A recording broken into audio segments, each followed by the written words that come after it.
company look smart. A great marketing makes the customer feel smart. Can we track and analyze about marketing activity? The answer is yes. So, for this, I would like to request Mr. Ramjeet Yadav, GM of Sales and Marketing in Ward Wizard Medicare Private Limited. Please come upon stage. Mr. Ramjeet, he has a dynamic team leader and alumni member of MSU Vadodara, having a 12 years of experience in management, sales and marketing. So, આસો લાંબુ દિવસ લાગે છે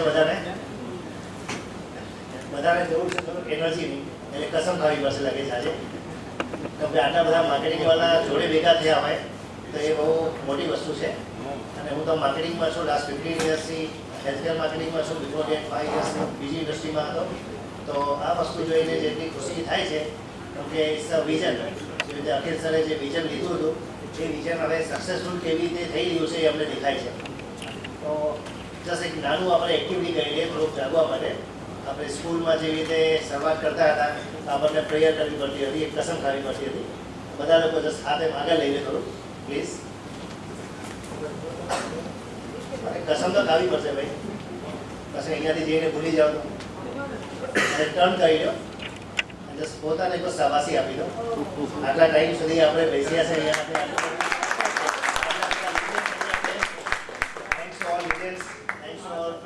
committee because આ બધું જે success છે એમના કારણે થયું છે અને આપણે ડાયરેક્ટલી જસ્ટ આપણા નેક્સ્ટ પોઈન્ટ પર આવીએ ટ્રેકિંગ તો કે સવારથી જ્યારથી આપણે જોયું તો ઓલમોસ્ટ 3 to 4 લેક્ચર્સમાં દરેક જગ્યા કોઈને કોઈ જગ્યા ડેટા માટે ટ્રેકિંગ માટે આરઓઈ માટે દરેક માટે કંઈ ને કંઈક ક્વેરી આવી તો હાઉ ટુ ટ્રેક ઇટ એટલે આપણે ટ્રેકિંગ કરવા માટે કંઈક મેનેજમેન્ટ કરવી પડે અને મેનેજમેન્ટ માટે મેઇન વસ્તુ છે કે આપણી પાસે આપણું ડેટા પ્રોપર હોવું જોઈએ અને જો આપણું ડેટા હોય ને આપણે કહીએ ને ગુજરાતીમાં ભાઈ શોરૂમમાં જવું હોય તો જાતે ભરવું પડે આપણે એટલે આપણે આપણું ડેટા પ્રોપરલી કરવું હોય તો આપણને જ બનાવવું પડે બીજો કોઈ ડેટા બનાવીને આપણી દેખાય કે બીજાના કોઈ ડેટામાં કામ કરશું કેવું ના ચાલે so that is very important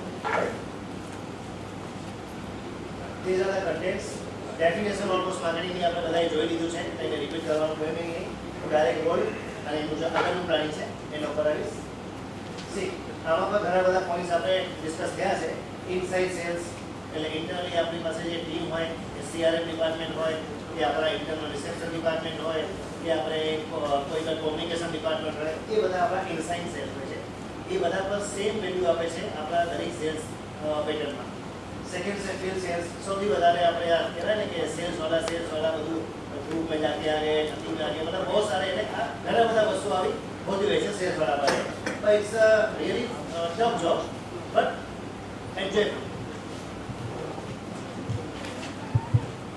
but આ એન્જોયફુલ જોબ છે એકચ્યુઅલી કેવું છે કે આપણે આપણું વર્કને અગર પોતાનું સમજીને એન્જોય કરીને કરીએ તો આ સેલ્સમાં જે મજા છે ને જે આપણે રોજે ચેલેન્જીસ લઈને જઈએ છીએ અને એ વસ્તુને આપણે જ્યારે સક્સેસ કરીને સાંજે આપણા બોલે અરીસામાં આપણે જોવાનું ને બેસ્ટ કે આજે આપણે આ વસ્તુ કરી અને રિઝલ્ટ જવું નથી કે દર રોજે આપણને રિઝલ્ટ આવવાનું હોય જેવી રીતે કીધું આપણે અખિલ સરે જે કીધું હતું કે ફિલિપ પોર્ટર સાહેબ થઈ ગયા મીટર સાહેબ થઈ ગયા જે લોકોએ મેનેજમેન્ટ કે માર્કેટિંગની બુક્સ લખી હોય એમાં કાં તો કન્ઝ્યુમર કાં તો કસ્ટમર વિશે વાત થઈ છે કોઈએ પેશન માટે વાત નહીં કરી તો પેશન એવી વસ્તુ છે કે આપણે આવું ના કહી શકાય જ્યારે હોટલ ઇન્ડસ્ટ્રીમાં તો હું બધાને કહેતો મારા હોટલમાં આવજો જમવા બેસીએ આજે હોસ્પિટલ ઇન્ડસ્ટ્રીમાં તો કોઈ નાખો મારા હોસ્પિટલ આવશો આપણે બેસીએ ત્યાં કેમ કે હોસ્પિટલ છે ભાઈ તો આમાં કેવું છે કે આપણી આ વિડંબના કહેવાય બટ આમાં રોજે આપણે જે ધંધો છે કરવું તો પડશે જ ને કેમ કે આપણે પેશન નહીં આવશે તો આટલા બધા લોકો જે લોકો આપણી જો સર્વિસમાં જોડાયેલા હોય કે આ એક ઇન્ડસ્ટ્રી છે હેલ્થકેરની એને ચલાવવા માટે પેલું આપણે આ કરવું પડે તો એ વસ્તુમાં આપણે રોજે રોજ કંઈ ને કંઈક લઈએ તો આપણી હોસ્પિટલનું જે બ્રાન્ડની માર્કેટિંગ પ્રેઝન્સ આપણે વિઝિબિલિટી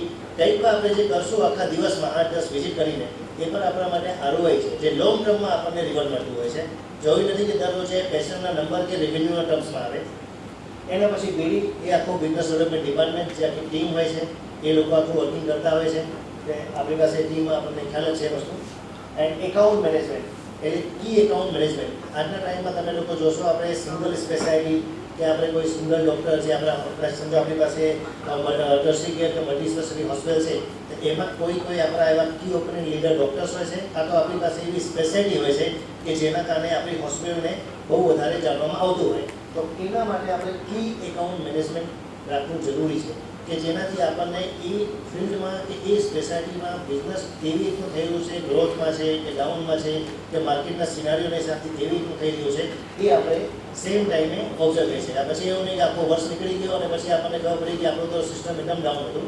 દર મહિને આપણે એનું ડે ટુ ડે રૂટીનમાં કે વીકલી બેઝમાં આપણે પોતાને જ સર્ચિંગ કરીએ કે આ વસ્તુ આપણે જે કરી રહ્યા છે આપણી સ્પેશિયાલિટી આપણે વર્કિંગમાં એનું શું એનાલિસિસ છે. શનિવારે આપણે કહીએ ને તો હવે સુધી ઇન્ડિયામાં આવું નહીં આવ્યું કે ભાઈ શનિવારે આપણે એટલે 5 days in a week working કરીએ, સેટરડે બીજું હોય તો સેટરડે આપણે પોતાના માટે આવું વિચારવાનું કે ફિલ્ડ વિઝિટમાં ઓછો જઈએ અને સેકન્ડ હાફ આપણે પોતાના ડેટા ઉપર કામ કરીએ.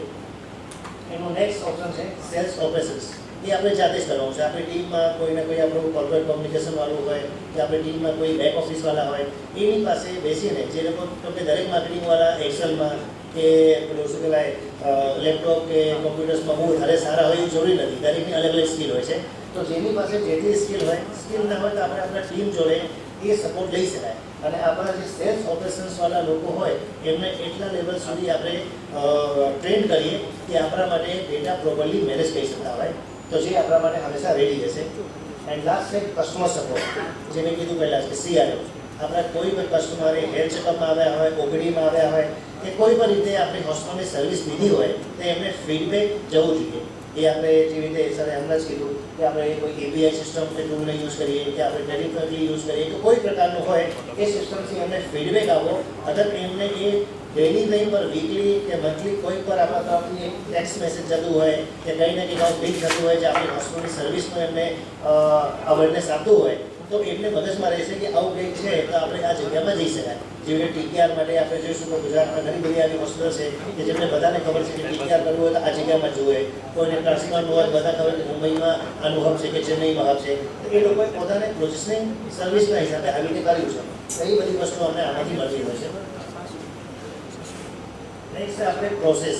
તમે જ્યારે પણ કોઈ કામ કરીએ તો આપણે પહેલું તો હાવ આપણને ખબર હોવી જોઈએ કે કેવી રીતે કરવું છે.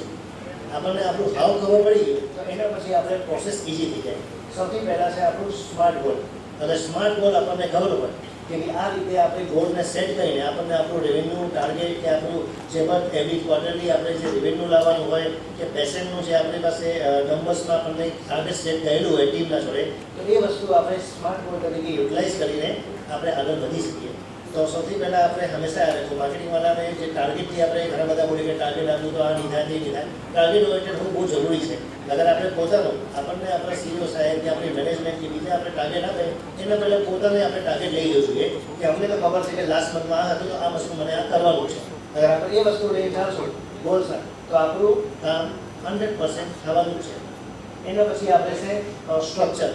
આપણી ટીમમાં દરેકના માટે આપણે કંઈ ને કંઈક સ્ટ્રક્ચર એમનું એક પરમાનન્ટ જર્ની પ્લાન એટલે જેવી રીતે આપણે સેકન્ડ લેક્ચરમાં એક કોઈ સાહેબે પૂછ્યું કે ભાઈ તમારા લોકોને પ્લાનિંગ ખબર છે કે આવતીકાલે શું કરવાનું છે, આજે શું કર્યું હતું. તો આપણું મંથનું એટલે આજે સમજો આ મહિના ડિસેમ્બરની મહિનાની 25 કે 28 તારીખમાં બેસાડીએ તો આપણે નેક્સ્ટ મંથ માટે આપણું એક પરમાનન્ટ જર્ની પ્લાન કેમ કે આપણે બધાનો કેપેસિટી કે આપણે દિવસના વિઝિટનું કહીએ તો મેક્સિમમ 7 to 8 કે 10 વિઝિટ કે કોલ્સ આપણે કરતા હોઈએ છીએ. તો એમાંથી આપણે ABC કેટેગરી આપણે ઘણા બધા આપણે શું બોલીએ તો માર્કેટિંગમાં તો બધું ડેટા અહીંયા ફિક્સ છે. અહીંયા ફિક્સ છે તો આને આટલું લોડ શા માટે આપવાનું? મતલબ મશીનમાં બહુ વધારે લોડ આપો દબી જાય એટલે મશીન દબાઈ જશે. એટલી સારી મશીન છે એને બહુ દબાવવાનું નહીં. આ બધું દબાવવા માટે આ લેપટોપ ને કોમ્પ્યુટર બધા આપેલા છે એમાં બધું નાખી દેવાનું એટલે આપણે ફ્રી થઈ ગઈ. તો એવી રીતે આપણે શું કરવાનું સ્ટ્રક્ચર બનાવીને બધાનું જે ડિસાઇડેડ વર્કિંગ હોય સમજો તમે લીડર છો તો તમારી અંડરમાં ટીમ હોય. અગર તમે લીડર નથી તો ક્યારે તો બનવાના છો. આપણે પોતાના ઉપર તમે એનું ધ્યાન આપો કે હું મારું સ્ટ્રક્ચર કે મારું પ્લાનિંગ મંથલી કે વીકલી રેડી રાખીશ. મને તો ખબર છે આજે મારો અગર સિનિયર આવશે તેને ખબર છે કે રાજકોટમાં આજે હું મોરબીમાં છું કે કોઈ બીજા એરિયામાં જે એરિયામાં કે જે જગ્યામાં કામ કરતો હોઉં મારા સિનિયરને ખબર રહેશે. એને ચેક કરવાની જરૂર નથી. તો એ રીતે આપણે સ્ટ્રક્ચર બનાવીને કરીએ તો આપણું કામ. રિક્રુટમેન્ટ પ્રોસેસની એમાં આપણે એઝ અ માર્કેટિંગ હેડ કે એઝ અ લીડર સાહેબ તમે હો છો તો તમને કોઈ રિક્વાયરમેન્ટ આવે એમાં જરૂર હોય છે તો એ આપણે HR થ્રુ પર હેલ્પફુલ થઈ શકતી હોઈએ. ટ્રેનિંગ એન્ડ ડેવલપમેન્ટ આ બહુ ઇમ્પોર્ટન્ટ વસ્તુ છે. આપણે જેવી રીતે આ હેલ્થકેર સમિટની વાત કરીએ કે આજ સુધી લાસ્ટ એટલા એરિયામાં હમણાં સુધી આવું કોઈ ડેવલપમેન્ટવાળું વસ્તુ થઈ નહીં. તો ફર્સ્ટ એવર આ વસ્તુ થઈ રહી છે કે જેનાથી આપણે ઘણા બધા લોકોને એકબીજાના જે એક્સપિરિયન્સીસ છે જે એમની એક્સપર્ટીઝ છે એ આપણે એકબીજાથી શીખી શકીએ છીએ. એ આપણે એકબીજાને શેર કરી શકીએ છીએ. તો એવી ટ્રેનિંગ એન્ડ ડેવલપમેન્ટ આપણે જે તમે શીખો કેમ કે જેટલું આપણે સાંભળ્યું હોય એ બધું આપણે અંદર ના જાય. એ ડાઉનલોડ જેટલું થયું હોય એને જઈને રિપીટલી આપણે ટીમ જોડે ડિસ્કસ કરવાનું કે આપણે ત્યાં જઈને ટીમને ડિસ્કસ કરશું તો કંઈ ને કંઈ ઓલ્ડ આઈડિયા કે ન્યૂ આઈડિયાઝ આવશે અને એના ઉપર કામ કરવાથી એ ટ્રેનિંગ એન્ડ ડેવલપમેન્ટથી મોટિવેશન આવે કેમ કે રોજે સેલ્સ એવી વસ્તુ છે કે એમાં મોટિવેટ રહેવું બહુ જરૂરી છે. અગર આપણે મોટિવેટ ના રહીએ તો સેલ્સ ક્યારેય પર આપણે થાય નહીં. અને સેલ્સમાં કેવું છે કે આપણે મેથડ છે કે આપણે સેલ્સ એટલે વેચવાનું છે નહીં. આપણે તો પ્રોબ્લેમ સોલ્વ કરવાનું આવું મગજમાં રાખવાનું. સામે વાળાની જે પણ પ્રોબ્લેમ હોય એ પેશન્ટ હોય કે ડૉક્ટર, અમારા બંને કસ્ટમર છે. ડૉક્ટર તો આપણા કસ્ટમર છે, પેશન્ટ તો આપણા કસ્ટમર છે. અગર આપણે કોઈ એકના પાછળ કરશું કે ઓનલી ડૉક્ટરને પકડી અને પેશન્ટ જાતે આવશે એવું નથી. ડાયરેક્ટ પેશન્ટ પર જવું એટલું છે. અને પેશન્ટ આપણે ડૉક્ટર લોકો જેને છે જે આપણે કીધું કે ડૉક્ટર કે કોઈને પણ આપણે કેવી રીતે આપણા માગણીવાળા બનાવી શકાય તો આપણે એમને એવી રીતે ટ્રીટ કરીએ કે જાતે આપણા એમ્બેસેડર બની જાય. એ જ્યાં પૈસા કેમ કે જો આપણે તો આપણું જે કામ કરતા હોય એની કંઈ ને કંઈ સેલી મળતી હોય, પછી ડૉક્ટર જે વખતે આપણા માટે કાઉન્સિલિંગ કરતો હોય કે જ્યાં સુધી રેફરલ દરેક જગ્યા નહીં મળતા. હમણાં જ મને બોલતા હતા કે એમના હોસ્પિટલ કોઈ રેફરલ નથી, તો જરૂરી નથી કે દરેક ડૉક્ટરને રેફરલ કે કંઈક મળવાનું હોય. તો એ ડૉક્ટર આપણું ત્યાં બેસીને કામ કરે એના માટે મોટિવેશન, જ્યારે તમે એમની જોડે વાત કરો, સિસ્ટમેટિક તરીકેથી એમને મુલાકાત લો, વિઝિટ કરો, પ્રોપરલી ફોલોઅપ આપો, એ જાતે તમને મોટિવેશન એમનાથી જ આવી જશે. તો એ રહેવું બહુ જરૂરી છે.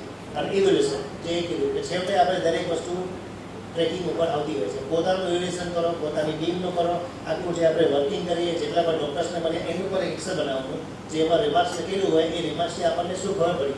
લાસ્ટ ટાઈમ એમને આવી રીતે વાત કરી હતી કે આ વસ્તુ આવી રીતે થઈ હતી, આ ટાઈમ ગયા તો આપણે એમને શું કીધું. આપણને કદાચ 2-3 વખત વિઝિટ કર્યા પછી કંઈક નેગેટિવ થિંકિંગ એમની હોય તો કોઈ બીજા ડૉક્ટરના ઇન્ફ્લુઅન્સમાં નેગેટિવ થયા હોય, પણ તમારા જે પ્રેઝન્ટ તમે કરો છો, તમારી જે સર્વિસ આપો છો, તો એ સર્વિસથી કાં તો તમારા જે રેગ્યુલેટી છે કે તમે રોજે એમને મળતા હોય દર અઠવાડિયે કે દર 15 દિવસે, તો એનાથી તમને ખબર પડશે કે હવે એ ડૉક્ટરના ઉપર તમે કેટલી મહેનત કરવાની છે. અને એના માટે પ્રોપર ટાઈમલી ઇવોલ્યુશન કરવું બહુ જરૂરી છે. એના પછી આપણું જે મેઇન વસ્તુ આવે કે આપણે પ્લાન અને એને બિલ્ડ કરવાનું. ઓર્ગેનાઇઝેશનનું જે ઓબ્જેક્ટિવ છે એ છે આપણું ટાર્ગેટ હોય કે જે આપણું ઓર્ગેનાઇઝેશનનું ગોલ સેટ કરેલું હોય એ ઓબ્જેક્ટિવ દરેક ઓર્ગેનાઇઝેશનનું હોય છે. એ આપણને કરવો જોઈએ. વિઝન આપણી કંપનીનું આપણને બાય હાર્ટ હોવું જોઈએ. એવું નથી કે આપણે એનએબીએસ ટ્રેનિંગમાં આપણને ઘણા બધા મોસ્ટલી હોય કે જ્યાં સુધી આપણે એક્ઝિક્યુટિવ લેવલમાં હોઈએ એનએબીએસમાં ક્યારે આપણને બેસવાનું ના મળતું હોય, બટ સ્ટીલ એનએબીએસના વિશે જાણવું બહુ જરૂરી છે. કેમ કે એ ક્વોલિટી જ્યારે તમને ખબર રહેશે તો તમે કોન્ફિડન્સમાં સામેવાળા ડૉક્ટર કે પેશન્ટને તમારી હોસ્પિટલ વિશે કહી શકો છો. તમારા પ્રોડક્ટ ઉપર તમને વિશ્વાસ હશે તો એ વસ્તુ તમારું ઓબ્જેક્ટિવ ક્લિયર હોય તો થાય. અને એના માટે કંપનીનો વિઝન, મિશન અને એનું જે પણ ટાર્ગેટ કે ગોલ હોય એ આપણે બહાર રાખવાનું. સેલ્સ ઓબ્જેક્ટિવ જે આપણે આપણી ટીમમાં આપણે ઇન્ટરનલી કે આપણા જે આપણા સિનિયર્સ હોય, એચઓડી હોય કે સીએમ હોય એમના તરફથી આવતું હોય છે.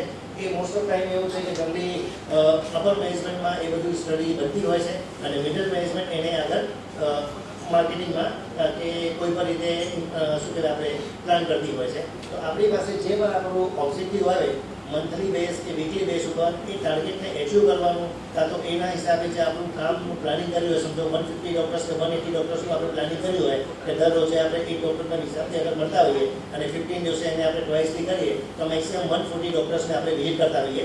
તો 140 ડૉક્ટર્સને જે આપણે મળવાનું છે એમાં A ક્લાસ, B ક્લાસને આપણે 2 વખત મળ્યા હોય તો આપણું સેલ્સ ઓબ્જેક્ટિવ 100% એચીવ થવા માટે ચાન્સીસ હોય છે. 1-2% આપણે ઉપર નીચે થઈ શકાય કે દરેક વખતે જરૂરી નથી કે એ ડૉક્ટર કે એ જગ્યામાંથી આપણને પેશન્ટ કે આવી રીતના કોઈ પર રિવેન્યુ મળતા હોય. સ્ટ્રક્ચર જે છે ક્રેડિટ સ્ટ્રક્ચર અને હાઇડિંગ આનું આપણે 10% આમાં ડીલ નથી. તમે સ્ટ્રક્ચર આપણે જે મેં કીધું દરેક વખત કે આપણે જે આપણી ટીમ લીડર હોય એ આપણને બનાવીને આપતા હોય છે. એ સ્ટ્રક્ચરમાં આપણે કામ કરીએ તો એ સ્ટ્રક્ચરથી આખી ટીમ જોડે કામ કરતી હોય. કેમ કે આ બધું સેલ્સ જ્યારે પણ જોઈશું આપણે આ ટીમ વર્ક છે. સિંગલ હેડેડ ત્યારે સક્સેસ થવાનું નહીં. Arrange development and growth. Arrange and connect simply જે આપણે ડૉક્ટર્સના વિઝિટ કરતા હોઈએ છીએ રેગ્યુલર જે એમની પાસે આપણે મળીએ તો જે આપણી એમની પાસે 5 to 10 મિનિટ્સનો ટાઈમ હોય. કેમ કે કોઈ પણ કન્સલ્ટન્ટ ઘરે ફ્રી પર બેસ્યા હોય તો મોસ્ટલી એ ડૉક્ટર છે. ડૉક્ટરનો એક ઈગો રહેવાનું છે. કેમ કે એમની આગળ જે ડૉક્ટર લાગ્યું છે એના માટે એને બહુ મહેનત કરી છે.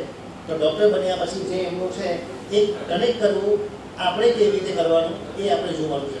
તો આપણે એમની જોડે પ્રોપરલી સિસ્ટમેટિકલી આપણું વિઝિટ પ્લાન કરેલી હોય અને એમને આપણું કોમ્યુનિકેશન ક્લિયર કરીએ તો આપણે એ રિઝલ્ટ આવવાના જે ચાન્સીસ છે કે એ ડૉક્ટરના તરફથી આપણનું જે વેલ્યુ મળવાની ભલે પેશન્ટ મોકલે ના મોકલે સેકન્ડરી વસ્તુ છે પણ એ તમારું નેગેટિવ ના બોલવા જોઈએ. કેમ કે જે કહેવાય ને આપણે કે પોઝિટિવ વસ્તુ બહુ ઓછી ફેલાય પણ નેગેટિવ વસ્તુને જે સ્પ્રેડ થાય એ બહુ વધારે થતું હોય છે. તો અગર આપણે પ્રોપરલી આ વસ્તુને ફોલો કરીએ તો આપણને ત્યારે પણ નેગેટિવ ઇમ્પેક્ટથી બચવા માટે જે ચાન્સીસ વધારે હોય છે. ટ્રેન એન્ડ મોટિવેટ, જે પણ તમારી ટીમ હોય કે જે તમારી જોડે તમારા સબઓર્ડિનેટ્સ કામ કરતા હોય એમની જોડે ટ્રેનિંગ અને મોટિવેશન. જ્યારે પણ તમે વાત કરો શું કે આજે તો આખો દિવસ ખરાબ જતો રહ્યો, આજે એમ થઈ ગયું, પહેલાં ડૉક્ટરે આવું કહી દીધું, આજે સીઓ સાહેબે મને આવું કહી દીધું, એટલે નેગેટિવ વસ્તુ તો થતી રહેશે. કેમ કે આપણું શું કહેવાય, નોકરી છે, જોબ છે. જોબમાં અને માર્કેટિંગ જોબ એવી હોય છે કે આખી થેન્ક્સલેસ જોબ હોય છે. ત્યારે તમને એવું ના કહીએ કે ભાઈ આપણે સીઓ આવું કહી શકતા હોય તમારે કે ભાઈ only marketing guys can run the hospital. કેમ કે તમે જિમ્મેદાર છો બધા લોકોની સેલી કરવાનું. તમે બહાર જઈને ધંધો નહીં લાવશો તો તમારા કારણે બીજા જે આટલા 1000 લોકો કે 500 લોકો કે 100 લોકો હોસ્પિટલમાં કામ કરતા એની સેલી આવવાના ધંધા થઈ શકતા હોય છે. તો આપણી જિમ્મેદારી છે આ બધાને પાડવું. એવું લઈને જ્યારે આપણે ચાલશું તો આપણો ધંધો અને મોટિવેશન અને આપણી પોઝિટિવનેસ એ રહેવાની છે આપણા અંદર. Review and grow. રિવ્યૂની વાત અગેન આવે છે, એનું આગળ એક્શન તમને દેખાડીશ કે જ્યારે આપણે પ્રોપરલી આપણું ડેટા મેનેજ કર્યું હોય તો ડેટાને અગર તમે એક સ્ટડી કરવાનું આવી ગયું તો તમે ક્યારે પણ તમારું શું કહેવાય સ્ટ્રેટેજી રાઈટ ડાયરેક્શનમાં બનાવી શકતા હો છો. અને અગર આપણે ટ્રેનિંગ, મોટિવેશન અને રિવ્યૂ આ પ્રોપરલી સિસ્ટમેટિક થાય એ આપણે મંથલી કરીએ, ક્વાર્ટરલી કરીએ, આ કંઈનો વસ્તુ થાય તો ગ્રો થવાના 100% ચાન્સીસ હોય છે. રિલેશનશિપ. સેકન્ડ લેક્ચરમાં કોઈ સાહેબે કીધું હતું કે આપણે એમનો હાલચાલ પૂછવાનું, એવું આપણે નહીં પૂછવાનું. તો હું તમને એક એક્ઝામ્પલ આપું છું કે કોઈ પણ ડૉક્ટર કે પેશન્ટ કે કોઈ પણ ઓરા આપણે ક્રિએટ કરવાનું હોય એક વાર. સમજો આપણે કોઈ પણ ડૉક્ટર પાસે ગયા તો નોર્મલ આપણે ફેમિલીની વાતચીત કરી કે પ્રેઝન્ટ માર્કેટની વાત કરી, એમની મધરની આપણને ખબર હોય કે તબિયત પાણી ખરાબ હોય તો આપણે પૂછી શકાય કે સર તમારી મધર કેવા છે, અંકલને કેવું છે. એ વખતે ક્યારેક ફેમિલીમાં એમની વાઈફ કે એમના સિસ્ટર કે આવા બધા વિશે આપણે પૂછવું ના જોઈએ. કેમ કે વધારે પડતું પર્સનલાઇઝ થવા જઈશું તો જોઈ નથી કે એ વસ્તુ હંમેશા પોઝિટિવ થાય. એટલે આપણે કયા લેવલથી શું પૂછવાનું હોય કે જ્યારે આપણે સામે બેસ્યા હોય એ ડૉક્ટર કે આપણું જે ક્લાયન્ટ છે કે પેશન્ટ હોય એ રીતે આપણે ક્વેશ્ચન કરવાના. કારણ કે એ વખતે જ્યારે તમે ફેસ કરશો તો સામેવાળાને કઈ ક્વેશ્ચન કરવાથી ખરાબ લાગશે એનું જે પેલું પર્સોના હોય એ પર્સોના આપણે તમને થોડુંક તમારા માઇન્ડમાં ક્રિએટ કરવું પડે. શોર્ટ એનાલિસિસ આપણે બધાએ સાંભળ્યું છે. જ્યારે તમને પર્સનનું શોર્ટ એનાલિસિસ ઇમિડિયેટ કરવાનું આવી જશે કે સામે આજે પર્સન બેસ્યો છે એનું શું સ્ટ્રેન્થ છે, શું એની વીકનેસ છે, એનામાં તમારી ઓપોર્ચ્યુનિટી શું છે, તમારા લીધે કે એમના માટે થ્રેટ શું છે, શોર્ટ એનાલિસિસ આવી ગયો તો તમે FORM ક્યારે પણ ક્રિએટ કરી શકતા હોય. ઓક્યુપેશન એટલે સિમ્પલ છે. હવે જે સિઝન છે એકદમ સ્નેક સિઝન છે. હવે તમે જીપી પાસે જઈને કે એમડી પેશન્ટ પાસે જઈને કહેશો તો સાહેબ પેશન્ટ આપો, તમે તો ખાલી પૈસા નવડા પૈસા આવું કરો તેવું કરો તો એને ખરાબ લાગશે. એ જ વખતે તમે જઈને અગર સિમ્પલી કે અમે લોકો એક પ્રોગ્રામ કરી રહ્યા છે કે આપણે ઇવેન્ટ કરી રહ્યા છે, હમણાં આપણી પાસે થોડુંક ફ્રી ટાઈમ છે તો એને આપણે યુટિલાઇઝ કરી શકાય. તો તમે તમારું ઓક્યુપેશનનું પણ એમને શેર કર્યું અને સેમ ટાઈમે તમારા એમના ફ્રી ટાઈમમાં તમે આજે તમારા મેક્સિમમ ટાઇટલ કહી શકો. કેમ કે સીવી કરવી એટલું ઇઝી વસ્તુ પણ નથી. જ્યારે તમે 100 લોકોને ઇન્વાઇટ કરો તો 30% કે 35% રેશિયો હોય છે. પણ હમણાં ટાઈમે ગઈકાલે જો ગોધરામાં એક સીવીમાં હતો, અમે લોકો કંઈ ગયા નથી, જસ્ટ આપણે વોટ્સઅપમાં મેસેજ કર્યું હતું અને 150 ડૉક્ટર્સમાંથી 75 ડૉક્ટર્સ આવ્યા. તમને દિવાળી પછી પહેલાં ઇવેન્ટ હતું, કોઈને એટલે બધા ફ્રી બેસ્યા છે પણ પ્રોપરલી અમે લોકો રોજ એક વોટ્સઅપ કે કંઈક કોલિંગ કંઈ ને કંઈક કરતા રહ્યા તો 75 ડૉક્ટરની સ્ટ્રેન્થ રીઝન કેમ કે 8% એમને જે કોમ્યુનિકેશન કેમ કે ફ્રી હોય જ્યારે તો એમને કોઈ એક સારું શીખવાનું મળતું હોય તો એ લોકો ટાઈમ આપે. તો એ રીતે આપણે ઓક્યુપેશનને કરવાનું. રિક્રિએશન એટલે આપણા માટે એક ઓપોર્ચ્યુનિટી છે. જ્યારે આપણે ડૉક્ટરને મળતા હોઈએ એક નવી વસ્તુ આવતી હોય, જેમ કે હવે તમે હોસ્પિટલ ઇન્ડસ્ટ્રીની વાત કહો તો આપણી હેલ્થ ઇન્ડસ્ટ્રી એવી છે કે ટોટલી અનઓર્ગનાઇઝ ઇન્ડસ્ટ્રી છે. ત્યારે પણ બધું આવી જતું હોય છે આપણી પાસે. સમજો કે આજે આપણે નીકળ્યા એક કામ લઈને, ત્યાંથી ફોન આવી ગયો કે આ પેશન્ટ એમરજન્સી આવે છે કે પેલું આવી ગયું કે આ વીઆઈપી આવે છે, કામ તમે બીજા 4 લઈને નીકળ્યા હોય અને એની જોડે બીજી 3-4 વસ્તુ આવી ગયા તો તમે જે પ્લાનિંગ કરી હોય એ ઓર્ગેનાઇઝ દરેક વખતે ના હોય. તો ઓર્ગેનાઇઝ સેલિંગનો કન્સેપ્ટ હમણાં ધીમે ધીમે આપણી ઇન્ડસ્ટ્રીમાં આવી ગયો છે.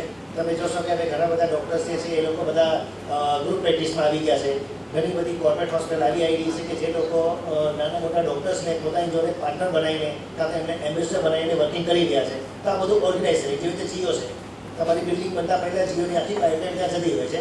એને ખબર નથી કે પૈસા 3 વર્ષ પછી મળશે કે 4 વર્ષ પછી મળશે. સ્ટીલ એ લોકોએ પાઇપલાઇન તો અંદર નાખી દીધી ને, તો એ ઓર્ગેનાઇઝ કરશે. હમણાંથી આપણે આપણું ડૉક્ટર છે કે આપણા જે પર પોકેટ્સ હોય કે ડિરેક્ટ માર્કેટિંગ માટે જ્યાં પર આપણું વિલેજીસ કે આપણે કોમ્યુનિટી કનેક્ટ કરવાનો હોય, ધીમે ધીમે આમાં આપણે જેટલું કનેક્ટ કરશું અને ઓર્ગેનાઇઝ કન્સેપ્ટને આપણે લાવીશું તો આગળ જઈને એ વસ્તુ આપણા માટે બેનિફિશિયલ થવાની છે. અને લાસ્ટલી છે મની એન્ડ મોટિવેશન. એમ વિટામિન એમ બધાને જોઈએ. અગર સામે આપણે રેફરલ ડૉક્ટર છે તો રેફરલ ડૉક્ટરમાં જે આપણે કહેવાય કે ઇઝીલી બ્રેક થઈ શકવાનું ચાન્સીસ હોય છે કે એમને આપણે જેટલું સારું આપણે રેફરલ ટાઈમલી આપી શકતા હોઈએ એ કમ્પ્લીટ. પછી જગ્યામાં એવા ડૉક્ટર જે છે કે મોસ્ટ ઓફ ડૉક્ટર એવા નથી કે બધા ડૉક્ટરને આપણે રેફરલ સિસ્ટમ જ આપવી પડે, એક સિસ્ટમ છે. બટ આપણે જે જગ્યામાં ડૉક્ટર્સને એક વેલ્યુ ક્રિએશન છે, કાં તો એ લોકો એમના પેશન્ટને સર્વિસ આપવા માંગતા હોય એ વખતે મોટિવેશન એમના માટે ઇમ્પોર્ટન્ટ છે. સિમ્પલી એ વખતે આપણે એમની જોડે પ્રોપર ફોલોઅપ, એમના પેશન્ટનું ફીડબેક અને એમની વેલ્યુ એ આપણે આપીશું તો એ આપણી જોડે વધે જશે. માર્કેટિંગના પી વિશે ઓલમોસ્ટ બધાએ ઘણું બધું ડિસ્કસ કર્યું છે, તો બસ આપણે ગોઠવું કરીએ. આપણે ટ્રેડિશનલ અને લેટેસ્ટ બંનેમાં ફોલો થયેલા છે. અટાયર, માર્કેટિંગવાળા માટે એનું અટાયર બહુ ઇમ્પોર્ટન્ટ વસ્તુ છે. આવા 10 પોઈન્ટ છે કે જ્યારે પણ તમે માર્કેટમાં જાઓ અને એક વેલ ગ્રૂમ હોય અને તમારું ચેસ્ટ બધું પ્રોપરલી રાખી હોય, તમે વેલ ડ્રેસ હોય, એકદમ કમ્પ્લીટ પેલું પોલીસ શૂઝ હોય, તમારા પોકેટમાં તમારી પેન, પછી વિઝિટિંગ કાર્ડ કે જે પણ હોય એ બધું પ્રોપરલી હોય, આ બધા પોઈન્ટ્સ, તો તમે બહુ કોન્ફિડન્સથી કોઈની સામે જઈ શકો છો. કેમ કે તમે એની પાસે એનું બિઝનેસ માંગવા ગયો છો. તમારું બિઝનેસ તમને સામેવાળો જે ડૉક્ટર છે કે